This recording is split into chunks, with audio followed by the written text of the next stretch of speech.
जय हिंद। आज 18 दिसंबर और आज हम 18 दिसंबर से बनने वाले सभी प्रकार के करंट अफेयर्स को डिस्कस करेंगे। तो चलिए फिर स्टार्ट करते हैं। सबसे पहले 18 दिसंबर को कौन सा दिवस मनाया जाता है, हम इसके बारे में चर्चा करेंगे।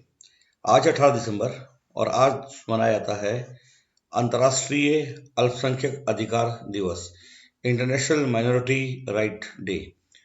अंतर्राष्ट्रीय अल्पसंख्यक अधिकार दिवस पूरे विश्व भर में 18 दिसंबर को मनाया जाता है, जिसे यूएनओ के द्वारा 1992 से मनाया जा रहा है।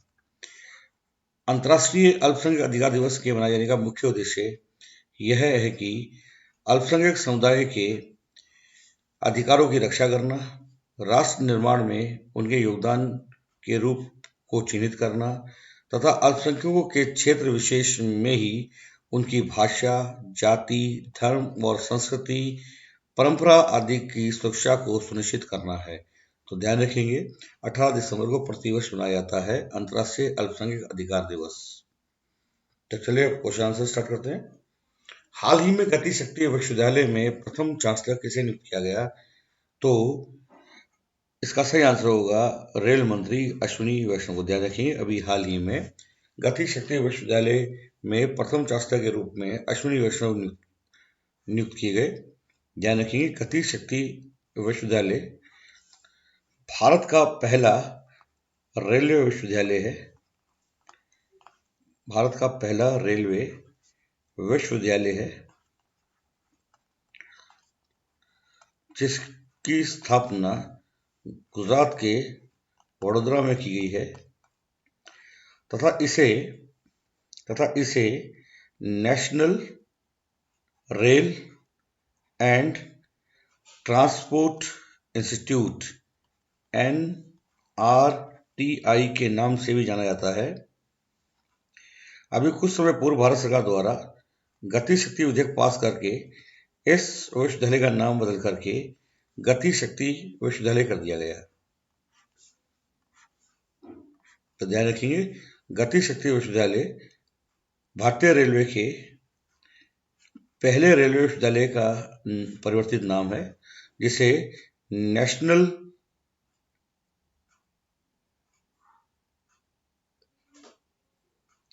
Rail and transport institute NRTI के नाम से भी जाना जाता है। भारत का पहला गति शक्ति विश्वविद्यालय कहाँ पर स्थापित किया गया है? तो वडोदरा में। पहले इसे रेलवे इंस्टीट्यूट के नाम से भी, रेलवे विश्वविद्यालय के नाम से भी जाना जाता था तथा इसे national rail and transport institute NRTI के नाम से भी जाना जाता है। ध्यान रखिए, गति शक्ति परियोजना प्रधानमंत्री की एक महत्वाकांक्षी योजना है जो भारत में रोजगार के अवसर सृजन करने पर ध्यान देती है। इसकी घोषणा प्रधानमंत्री नरेंद्र मोदी के द्वारा 75वें स्वतंत्रता दिवस समारोह के दौरान 15 अगस्त 2021 को की गई थी। प्रधानमंत्री नरेंद्र मोदी के विजन गति शक्ति के अनुरूप भारतीय रेलवे का पहला गति शक्ति कार्गो टर्मिनल पूरी रेलवे के आसनसोल मंडल में स्थापित किया गया है। चलिए डिस्कस कर लेते हैं सूरत के बारे में। सूरत ताप्ती नदी के किनारे स्थित है तथा यहाँ पर भारत की पहली स्टील की कचरे से बनने वाली सड़क का निर्माण किया गया है। ध्यान रखिए, स्टील की कचरे से बनने वाली पहली सड़क का निर्माण सूरत में किया गया है तथा सूरत बुलेट ट्रेन का पहला रेलवे स्टेशन भी है। भावनगर ये गुजरात में स्थित है तथा यहाँ पर भारत और विश्व का सबसे बड़ा CNG टर्मिनल की स्थापना की जा रही है। अहमदाबाद साबरमती नदी के किनारे स्थित है तथा यह गुजरात का प्रमुख नगर है।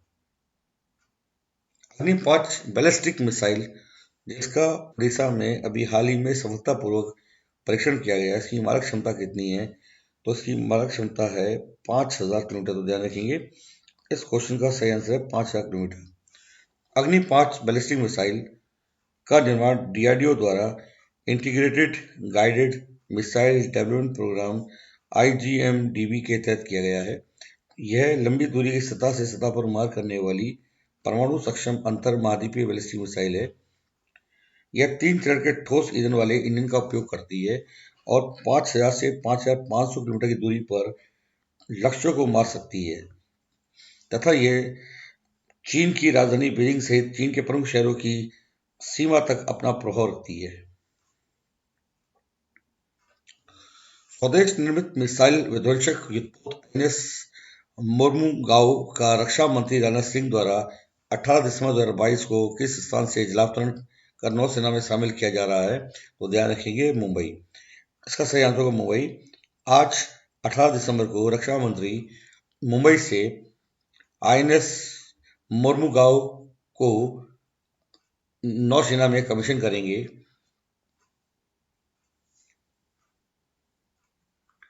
भारत ने किस देश के साथ सूर्य किरण नामक संयुक्त सैन्य अभ्यास का 16वां संस्करण शुरू किया, तो इसका सही आंसर होगा नेपाल। ध्यान रखिए अभी हाल ही में नेपाल में सूर्य किरण के 16वें संस्करण का आयोजन भारत और नेपाल की सेनाओं के द्वारा किया जा रहा है।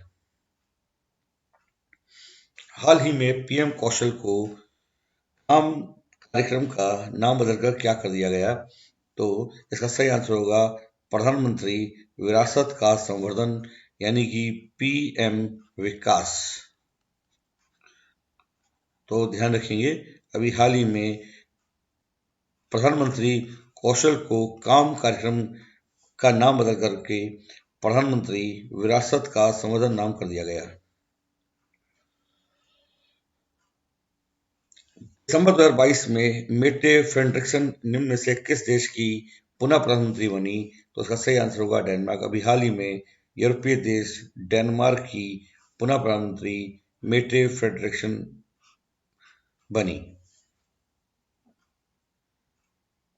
1971 में बांग्लादेश मुक्ति संग्राम में पाकिस्तान पर भारत की जीत के उपलक्ष्य में किस दिन राष्ट्र विजय दिवस के रूप में मनाया जाता है, तो इसका सही आंसर होगा 16 दिसंबर। ध्यान रखेंगे 16 दिसंबर 1971 को पूरी पाकिस्तान को आजाद कर बांग्लादेश के रूप में एक स्वतंत्र देश स्थापित किया गया तथा इस के पीछे भारतीय सेना का एक अहम अभियान काम कर रहा था तथा इसी दिन को भारतीय सेना के द्वारा इस उपलक्ष्य में राष्ट्र विजय दिवस के रूप में मनाया जाता है। एक और चीज ध्यान रखेंगे कि भारत और बांग्लादेश के द्वारा प्रतिवर्ष 6 दिसंबर को मैत्री दिवस के रूप में भी मनाया जाता है।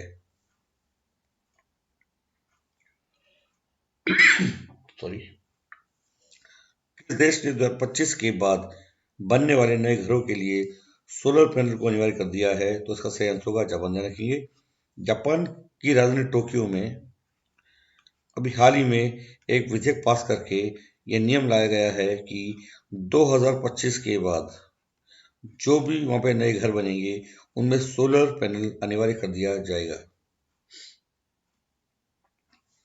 फीफा वर्ल्ड कप 2022 में कौन सी टीम तीसरे स्थान पर रही, तो इसका सही आंसर है क्रोएशिया। क्रोएशिया के द्वारा मोरक्को को तीसरे और चौथे स्थान के लिए खेले गए मैच में 2-1 से हराकर क्रोएशिया इस विश्व कप फुटबॉल में तीसरे स्थान पर हो गया, जबकि मोरक्को को चौथा स्थान मिला।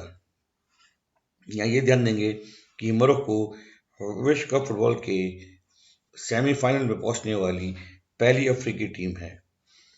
आज 18 दिसंबर है और आज फीफा विश्व कप फुटबॉल 2022 का फाइनल मैच खेला जाएगा जो अर्जेंटीना और फ्रांस के मध्य होगा।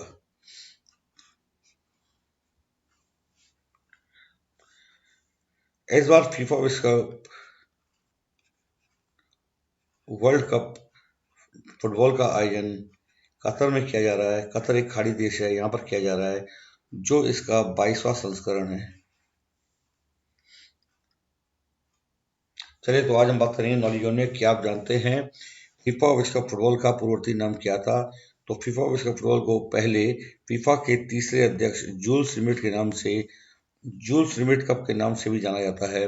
उन्होंने 1928 में फुटबॉल विश्व कप की योजना पेश की और 1930 में उरुग्वे में पहला एडिशन का आयोजन किया गया। ध्यान रखेंगे पहला विश्व कप फुटबॉल 1930 में उरुग्वे में संपन्न हुआ था, जिसको कि उरुग्वे ने अर्जेंटीना को हराकर जीता था, तथा पहले विश्व कप फुटबॉल को जूल्स रिमेट के नाम से जाना जाता था। 1974 के फीफा विश्व कप से पहले विनर टीम को जूल्स रिमेट ट्रॉफी दी जाती थी। तो आज का क्वेश्चन आपसे है, ये क्वेश्चन आपसे हमने पूछा था 17 दिसंबर को, कि अभी हाल ही में चर्चा में रहा तवांग किस राज्य में स्थित है। तो ध्यान रखिए, अभी हाल ही में चर्चा में रहा तवांग अरुणाचल प्रदेश में स्थित है। यहाँ पर LAC के निकट भारतीय सेना और चीनी सेना के जवानों के मध्य झड़प की खबरें आई थी, जिससे बहुत ही वीरतापूर्वक तरीके से भारतीय सेना ने चीनी सैनिकों को यहाँ से खदेड़ दिया। इस कारण अभी हाल ही में तवांग जो था वो चर्चा में रहा। तो तवांग अरुणाचल प्रदेश में स्थित एक स्थान है। आज के वीडियो का हमारा आपसे क्वेश्चन है कि 2026 का फीफा विश्व कप फुटबॉल का आयोजन कहाँ पर किया जाएगा। आपको इसका आंसर हमें कमेंट बॉक्स में देना है, तथा इसका सही आंसर हम अपने अगली वीडियो में आपसे शेयर करेंगे। तो उम्मीद करते हैं आपको हमारा वीडियो अच्छा लगा हो। अगर आपको हमारी वीडियो अच्छा लगा हो तो हमारी वीडियो को ज़्यादा से ज़्यादा लाइक करें, शेयर करें और हमारे चैनल को प्लीज़ सब्सक्राइब करें। मिलते हैं अगली वीडियो में। जय हिंद, जय भारत।